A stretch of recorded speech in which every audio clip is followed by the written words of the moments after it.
D چوک کی طرف بڑھنے والے مظاہرین کو پسپا کر دیا گیا۔ وزیر اطلاعات عطا تارڑ کہتے ہیں کہ احتجاج میں شامل شرپسند جدید اسلحہ لے کر آئے ہیں۔ سی سی ٹی وی فوٹیج کے ذریعے ان کی شناخت کی جا رہی ہے۔ یہ دہشت گرد ہیں، ان سے کسی قسم کے مذاکرات نہیں ہوں گے۔ یہ سیکیورٹی فورسز کے خلاف جدید اسلحہ استعمال کر رہے ہیں۔ ان کے ساتھ چور، جرائم پیشہ عناصر اور لوٹ مار کرنے والے ڈاکو بھی شامل ہیں۔ خیبر پختونخوا کے وسائل کا بے دریغ استعمال کیا جا رہا ہے۔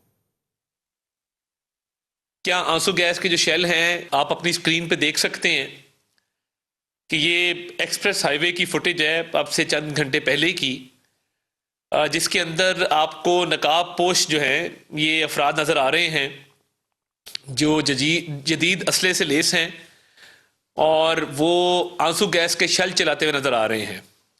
اب میرا سوال یہ ہے کہ کیا آنسو گیس چلانے والی یہ گن مارکیٹ میں اویلیبل ہوتی ہے؟ کیا آنسو گیس کے جو شیل ہیں یہ مارکیٹ میں دستیاب ہوتے ہیں؟ یہ ان مظاہرین کے پاس یہ جدید اسلحہ کہاں سے آتا ہے؟ یہ ان کے پاس یہ تمام تر چیزیں جس میں آنسو گیس چلانے والی گن شامل ہے، جس میں گرینیڈ شامل ہیں، جس میں آنسو گیس کے شیل شامل ہیں، یہ تمام چیزیں ان کو کیسے دستیاب ہوتی ہیں؟ خیبر پختونخوا حکومت کے جو وسائل ہیں جن کا بے دریغ استعمال کیا جا رہا ہے